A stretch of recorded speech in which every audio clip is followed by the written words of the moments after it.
আসসালামু আলাইকুম, কি অবস্থা সবার? আশা করি নিশ্চয়ই ভালো আছেন। তো ইতিমধ্যেই টাইটেল থাম্বনেল দেখে তো বুঝেই গেছেন যে আজকে আমরা ঠিক কোন বিষয়টি নিয়ে আলোচনা করতে যাচ্ছি। তো নিউজ টাইমে ট্রেড করতে গিয়ে অ্যাকাউন্ট জিরো করেনি এমন ফরেক্স ট্রেডার খুঁজে পাওয়া মুশকিল। ব্যক্তিগতভাবে এই কাতারে আমি নিজেও রয়েছি, বহুবার অ্যাকাউন্ট জিরো করেছি নিউজ টাইমে ট্রেড করতে গিয়ে। আসলে তো ট্রেডগুলো নিয়েছিলাম অ্যাকাউন্ট ডাবল করার উদ্দেশ্যে, কিন্তু আলটিমেটলি জিরো হয়ে গেছে। তো এই টুকটাক বিষয়গুলো নিয়েই আজকের এই ভিডিওতে আলোচনা করার চেষ্টা করব যে ঠিক কিভাবে নিউজ টাইমে আপনারা আপনাদের ফান্ডগুলোকে সেভ রাখতে পারেন, একই সাথে নিজেদেরকেও শান্ত রাখতে পারেন। তো আশা করছি এই ভিডিওটা আপনাদের জন্য অনেক বেশি হেল্পফুল হতে চলেছে, তাই ভিডিওটা স্কিপ না করে শুরু থেকে শেষ পর্যন্ত দেখতে থাকুন। তো চলুন কথা না বাড়িয়ে শুরু করা যাক। তাহলে চলুন আমরা বোঝার চেষ্টা করি যে কিভাবে নিউজ টাইমে আমরা আমাদের ফান্ডগুলোকে সেভ রাখতে পারি, একই সাথে নিজেদেরকেও শান্ত রাখতে পারি। এই ভিডিওটা আমি তৈরি করার সিদ্ধান্ত নিয়েছি এই কারণে যে লাস্ট যখন সিপিআই ডেটা প্রকাশ পেয়েছিল ওই নিউজের প্রভাবে অনেকেই অ্যাকাউন্ট জিরো করেছেন, এই বিষয়ে আমি অনেক মেসেজ পেয়েছি। যেই কারণে আমি সিদ্ধান্ত নিয়েছি যে নিউজ টাইম ট্রেডিং নিয়ে যদি একটু আপনাদেরকে পরামর্শ দিয়ে হেল্প করতে পারি, মূলত এই উদ্দেশ্যেই করা। তো যাই হোক, আপনি যদি নিউজ টাইম ট্রেডিং নিয়ে গুগলে কিংবা ইউটিউবে সার্চ করেন আপনি অনেক ধরনের স্ট্র্যাটেজি পাবেন। তো এর মধ্যে জনপ্রিয় একটা স্ট্র্যাটেজি হচ্ছে যে পেন্ডিং অর্ডারে ট্রেড করা। অনেকেই আপনাকে পরামর্শ দিবে যে বাই স্টপ, সেল স্টপ কিংবা বাই লিমিট, সেল লিমিট দিয়ে পেন্ডিং অর্ডার দিয়ে রাখার জন্য, যেটা হিট করবে ওই দিকে কন্টিনিউ করার জন্য। অনেকে আবার আমাকে এটা নিয়ে প্রশ্নও করে যে আমি কেন পেন্ডিং অর্ডারে নিউজ টাইমে ট্রেড করি না। তো দেখুন, আমার কাছে মনে হয় যে নিউজ টাইমে পেন্ডিং অর্ডারে কারা ট্রেড করে, মূলত নিউজ টাইমে পেন্ডিং অর্ডারে তারাই ট্রেড করে যারা নিউজ সম্পর্কে খুব বেশি একটা জ্ঞান রাখে না, কিংবা ওই নিউজটার প্রভাব কী রকম হতে পারে সেই বিষয়ে খুব বেশি একটা অ্যানালাইসিস করে না আর কি। তো এটা আমার মানে অনুমান ভিত্তিক, আমার কাছে এমনটাই মনে হয়, আর ভিন্নতাও থাকতে পারে। তো যাই হোক, আপনি যদি নিউজ টাইমে পেন্ডিং অর্ডার দিয়েও ট্রেড করেন তবু আপনি নিরাপদ না। আমি এটা দেখাচ্ছি মানে এক্সাম্পল দিয়ে। দেখুন, এইখানে আমরা লাস্ট 4 তারিখ একটা অ্যানালাইসিস করেছিলাম, এই ভিডিওটা আমার চ্যানেলে রয়েছে, আপনারা চাইলে দেখতে পারেন। এখানে এনএফপির নিউজ ছিল। তো এই নিউজটার প্রভাব কি হতে পারে, কি ধরনের রিয়েক্ট মার্কেট করতে পারে, এই বিষয়ে আমরা বিচার বিশ্লেষণ করেছিলাম। তো স্বাভাবিকভাবেই আমরা দেখেছি যে অতীতে এই নিউজের প্রভাবে কিন্তু ইউএস ডলার স্ট্রং হয়েছিল। তো আমরা ওইটাই ধারণা করছিলাম যে ইউএস ডলার স্ট্রং হতে পারে। এখন নিউজের অ্যাকচুয়াল রেজাল্ট কী আসবে এটা কিন্তু কেউই বলতে পারে না, এটা সম্পূর্ণ অনুমান ভিত্তিক। বিভিন্ন অর্থনৈতিক ডেটা বিশ্লেষণ করে অনুমান ভিত্তিক মানে বলতে হয়, এটা আসলে শিওর কেউই না, আমি নিজেও না। কিন্তু এই অ্যাকচুয়ালি রেজাল্টটা দেখে একটা অনুমান করা যায় যে এইটার ইম্প্যাক্ট কতক্ষণ মার্কেট ধরে রাখবে, কিংবা এটার রিয়াকশন কতদিন কন্টিনিউ করবে মার্কেট, এটা অনেকটাই অনুমান করা যায়। তো আপনারা যদি লক্ষ্য করেন যে আমরা ধারণা করছিলাম যে সেই দিন ইউএস ডলার স্ট্রং হওয়ার কথা ছিল এবং হয়েছিলও তাই। আপনারা যদি লক্ষ্য করেন এইখানে এই ক্যান্ডেলটা ক্লোজ হওয়ার পর এই যে এইটা ছিল ওই দিনের ক্যান্ডেল, এই যে বড় ক্যান্ডেলটা, তো এটা কয়েক সেকেন্ডের জন্য স্ট্রং হয়েছিল। বাট আমরা কিন্তু এর থেকে বেশি ধারণা করেছিলাম যে যদি এনএফের নিউজটা পজিটিভ আসে তাহলে কিন্তু মানে এই ইউএস ডলার আরও লং টার্মের জন্য স্ট্রং হওয়ার কথা ছিল। এটা অনুমান ভিত্তিক আমরা ধারণা করেছিলাম, কিন্তু দেখুন মার্কেটটা কিন্তু কয়েক সেকেন্ডের ভিতরে প্রাইসটা রিজেক্ট করে আবার উপরে বুলিশ মুভমেন্ট দিয়ে দেয় এবং ধীরে ধীরে কিন্তু লং টার্মের জন্য একটা বুলিশ ট্রেন্ডে মার্কেট চলে যায়। তো এই যে এই সময়টায় আপনি যদি পেন্ডিং অর্ডার দিয়ে ট্রেড করতেন তাহলে আপনি কি করতেন? আপনি করতেন যে এখানে আপনি একটা পেন্ডিং অর্ডার, সাপোজ এক একজন এক এক থিওরিতে পেন্ডিং অর্ডার বসাবে, এটাই স্বাভাবিক। তো এখানে কেউ হয়তো এখানে একটা বাই পেন্ডিং অর্ডার বসাতেন, এখানে একটা সেল। কিন্তু দেখুন কি হতো যে সেল পেন্ডিং অর্ডারটা হিট করে কিন্তু মার্কেট মানে আবার উপরের দিকে কন্টিনিউ করতো এবং আপনার পেন্ডিং অর্ডারটা কিন্তু ঝুলে যেত, হয় স্টপ লস খাইতো অথবা লং টার্মের জন্য আপনার বিনিয়োগ ঝুলে যেত। তো এই যে অবস্থাটা, আপনি তো নিউজ টাইমে 5-10 পিপসের জন্য ট্রেড নেবেন না, আর যদি নিয়ে থাকেন তাহলে বোকামি। সাধারণত নিউজ টাইমে যারা ট্রেড করে তারা লং টার্মের জন্য নিউজটা অ্যানালাইসিস করে, কারণ ইউএস ডলারের উপর যে নিউজগুলোর এগুলোর প্রভাব মার্কেট অনেক দিন পর্যন্ত দেখায়। হয়তো ভোলাটিলিটি থাকে না, বাট ধীরে ধীরে কিন্তু মার্কেট ওই নিউজের প্রভাবেই যখন কোনো ট্রেন্ড ধরে যায় ওই ট্রেন্ড মোতাবেক কিন্তু মার্কেট চলতে থাকে। তো এখন এখানে কত পিপস হতে পারে? বড় জোর 30-40 এরকম একটা পিপস এখানে হতে পারে।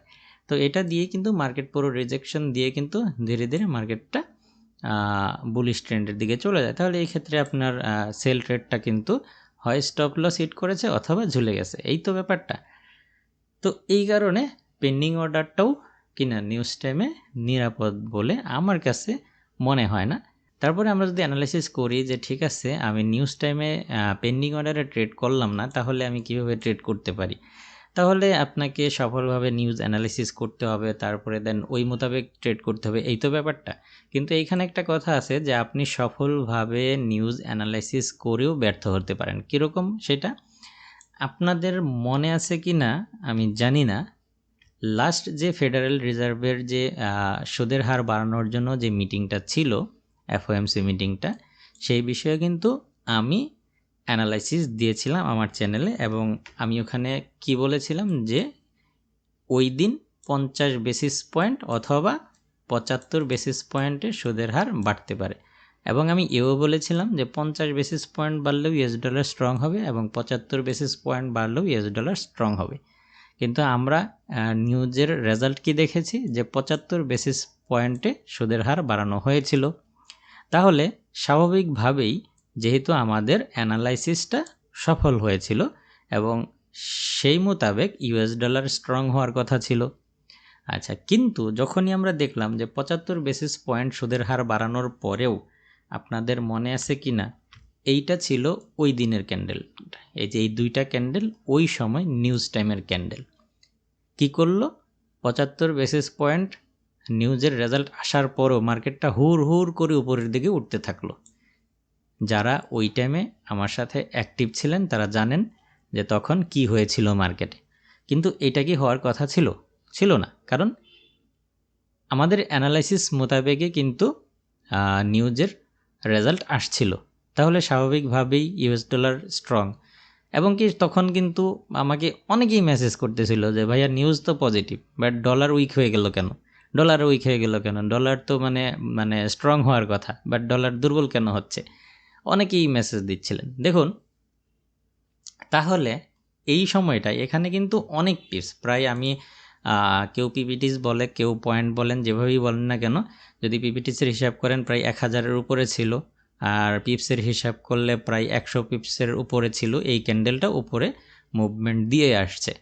এখন দেখেন এইখানে যারা যখনই দেখলেন যে 75 বেসিস পয়েন্টে মানে ডলার তাদের সুদের হার বাড়াইলো, তখন কি করলেন যে এইটা তো একটা সুযোগ, বড় বড় লটে এখানে ট্রেড নিয়ে নিলেন, যে এই তো সুযোগ, আমার অ্যানালাইসিস মোতাবেক হচ্ছে আসছে, রেজাল্ট আসছে, আজকেই তো সুযোগ, বড় বড় লটে এখানে ট্রেড নিলেন। আরেকটু উপরে উঠছে, এই রেসিস্ট্যান্টে গেলে আরেকটা বড় ট্রেড নিয়ে নিলেন বড় লটে। হ্যাঁ, তো এইভাবে এখানে যখন আসছে আরেকটা নিয়ে নিলেন। এইবার এই জায়গায় আসা আপনার ইকুইটি জিরো হয়েছে। এরকম আমি এরকম অনেক মেসেজ ওই দিনও পেয়েছি, হয়েছে অনেকের সাথে, এটা কিন্তু হয়েছে। তাহলে কি হইল? আবার কিছুক্ষণ পরেই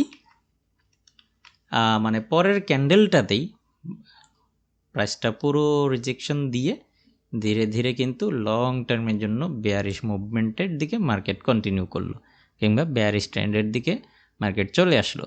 তাহলে এইখানে যে ঘটনাটা ঘটলো, তাহলে এইখানে আমরা এটাকে কি বলবো, যে আপনি সফলভাবে নিউজ অ্যানালাইসিস করেও ব্যর্থ হলেন কি না? হ্যাঁ, অবশ্যই আপনি সফলভাবে নিউজ অ্যানালাইসিস করেও আপনি ব্যর্থ হয়েছেন। তাহলে এইখানে আমাদের করণীয় কি ছিল? দেখুন, আমি যদি আপনাদেরকে পরামর্শ দিই যে আপনি যদি নিউজ সম্পর্কে সঠিক ধারণা রাখেন, কিংবা আপনি বিভিন্ন জায়গায় থেকে, বিভিন্ন ইউটিউব চ্যানেল হোক, বিভিন্ন ফোরাম হোক, বিভিন্ন সিগন্যাল রিলেটেড অ্যাপস ট্যাপস বিভিন্ন কিছু আছে, সেইখান থেকে আপনি সঠিক ধারণা পেলেন যে হ্যাঁ এইটা হলে এইটা হবে, নিউজের এই পয়েন্ট আসলে এইটা, এই ডলারটা স্ট্রং হবে কিংবা উইক হবে, আপনি শিওর, তারপরও মার্কেট নেগেটিভ আচরণ করছে, এই ক্ষেত্রে আপনি যদি নিউজ টাইম ট্রেডিং করেন, আপনার পর্যাপ্ত ব্যালেন্স থাকার প্রয়োজন আছে, এবং আপনার সর্বনিম্ন যেই লটটা থাকে ওইটা ব্যবহার করতে হবে, অন্যথায় আপনাকে নিউজ টাইম ট্রেডিং এড়িয়ে চলতে হবে। আর আপনি যদি কোনো রকম রিস্ক নিতে না চান, আপনি যদি এক রাতে কোটিপতি হতে না চান, তাহলে আপনার জন্য সবথেকে নিরাপদ হচ্ছে নিউজ টাইম ট্রেডিং এড়িয়ে চলা। আর যদি আপনি একান্ত ট্রেড করতেই যান, তাহলে আপনাকে সর্বনিম্ন যে লটটা থাকে না, যে 0.01 সেন্ট, আপনি এটা ব্যবহার করতে পারেন। এই ক্ষেত্রেও আমি পরামর্শ দিব যে যদি আপনার অ্যাকাউন্ট ব্যালেন্স $1000 নিচে থাকে, তাহলে আপনি নিউজ টাইম ট্রেডিং এড়িয়ে চলুন।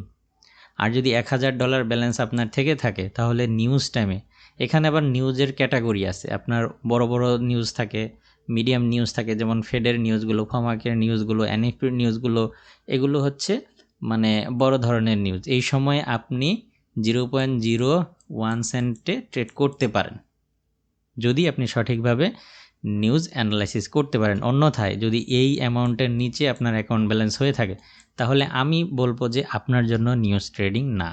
আপনাকে অবশ্যই নিউজ ট্রেডিং এড়িয়ে চলতে হবে। আপনি যেটা করতে পারেন যে নিউজ শেষ হবার পর মার্কেট কিন্তু একটা সময় শান্ত হয়, যেমন ধরি আমরা যদি এই ক্যান্ডেল এবং এই ক্যান্ডেল ধরি, অথবা যদি এই 3টা ক্যান্ডেল বাদ দিই, তাহলে কিন্তু এইখানে এসে মার্কেট কিন্তু মানে শান্তভাবে স্বাভাবিকভাবে এখানে মুভমেন্ট দিয়েছে। আপনি এই এরিয়াতে support, resistance, trend line, candlestick, chart pattern হিসাব করে এখান থেকে ট্রেড করুন। তাহলে আপনি সব সময় আপনি একটা নিরাপদ জোনের ভিতরে থাকবেন। আর যখনই আপনি লোভের বশবর্তী হয়ে এখান থেকে আপনি এক রাতে কোটিপতি হতে যাবেন, তখন আপনি সফলভাবে নিউজ অ্যানালাইসিস করেও আপনি ব্যর্থ হতে পারেন, এবং হচ্ছেও তাই। তাহলে আজকের এই আলোচনা থেকে আমরা যেই ব্যাপারটা বুঝতে পারলাম সেটা হচ্ছে যে হ্যাঁ, আমরা অবশ্যই নিউজ টাইম ট্রেডিং করব, কিন্তু সেটা করার জন্য আমাদের অ্যাকাউন্ট ব্যালেন্সটা একটু বেশি থাকা চাই, এবং সেই সময় আমাদের লট সাইজটা অনেকটা মানে কম থাকা দরকার, এবং একই সাথে স্টপ লস তো অবশ্যই ব্যবহার করার দরকার। যদিও আমি পরামর্শ দিব ওই সময় স্টপ লসটা একটু বেশি নেওয়ার জন্য, কারণ ওই টাইমে ভোলাটিলিটি থাকে, আপনি মানে স্টপ লস হিট করে দিয়ে মার্কেট আবারও আপনার পজিশনে যেতে পারে। এই জন্য একটু বেশি রাখলে হয়তো বা কখনো কখনো আপনার স্টপ লসটা হিট করবে না।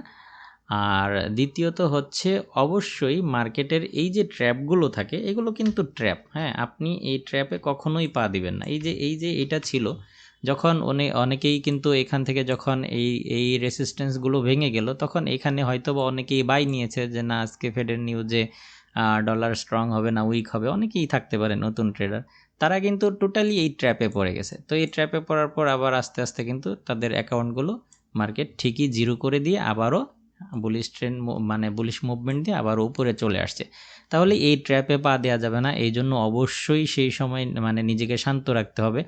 এখন এইখানে আরেকটা কথা চলে আসে, তাহলে কি আমরা নিউজ অ্যানালাইসিস করব না? যদি আমরা নিউজ টাইমে ট্রেড নাই করি তাহলে কি আমরা মানে নিউজ অ্যানালাইসিস করে কি করব? এটা তো অনেকে মানে প্রশ্ন তুলতে পারেন। হ্যাঁ, আপনাকে অবশ্যই নিউজ অ্যানালাইসিস করতে হবে, কারণ আপনি নিউজ অ্যানালাইসিস করে মার্কেটের পরবর্তী মুভমেন্টটা কোন দিকে হতে পারে, মার্কেটের ট্রেন্ড কি ঘুরে যেতে পারে কিনা, এই ব্যাপারগুলো বোঝার জন্য আপনাকে অবশ্যই নিউজ অ্যানালাইসিস করতে হতে পারে। অথবা আপনার যদি রানিং ট্রেড থেকে থাকে মার্কেটে, যেমন আপনার অনেকগুলো সেল দেয়া আছে কিংবা আপনার অনেকগুলো বাই দেয়া আছে, তো ওই সেল এবং বাইগুলোর বিষয়ে আপনি কি সিদ্ধান্ত নেবেন, নিউজের ইম্প্যাক্ট দেখে আপনি কোন ধরনের, ওইগুলো কি কন্টিনিউ করবেন নাকি প্রফিটে আসলে প্রফিট নিয়ে নেবেন, আপনাকে কিন্তু এই সমস্ত বিচার বিশ্লেষণ করার জন্যও আপনাকে নিউজ অ্যানালাইসিস করতে হবে। তার মানে আপনাকে অবশ্যই নিউজ অ্যানালাইসিস করতে হবে। এবং ওই যে বললাম, যদি অ্যাকাউন্ট ব্যালেন্স বেশি থাকে তাহলে সর্বনিম্ন একটা লট সাইজ নিয়ে আপনি তো নিউজ টাইমেও ট্রেড করতে পারেন। বাট যদি আপনার অ্যাকাউন্ট ব্যালেন্স কম থাকে তাহলে তো অবশ্যই আমি পরামর্শ দেবো যে আপনি নিউজ টাইম ট্রেডিং এড়িয়ে চলুন। আর হচ্ছে ওই টাইমে এই ধরনের মার্কেট আপনাকে যতই লোভ দেখাক, এই ধরনের ট্র্যাপে আপনাকে পা দেওয়া যাবে না। অবশ্যই সেই সময় নিজেকে কুল রাখতে হবে, শান্ত রাখতে হবে যে না, আমি এই অস্থিরতার সময় আমি ট্রেড করব না।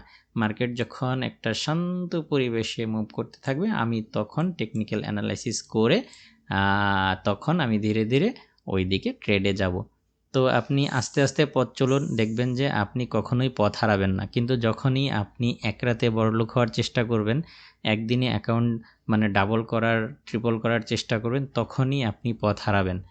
এই কথাগুলো সম্পূর্ণই আমি আমার রিয়েল ট্রেডিং অভিজ্ঞতা থেকেই আপনাদের সাথে শেয়ার করলাম, এটা আমার মতামত।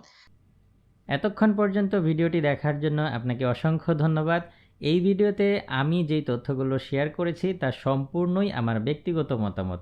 হতেও পারে যে আমার এই তথ্যগুলো ইন্টারন্যাশনাল স্ট্যান্ডার্ড মেনটেন নাও করতে পারে, তাই আপনি আমার পরামর্শ গ্রহণ করতে পারেন অথবা এড়িয়ে চলতে পারেন, যা আপনার একান্তই ব্যক্তিগত ব্যাপার।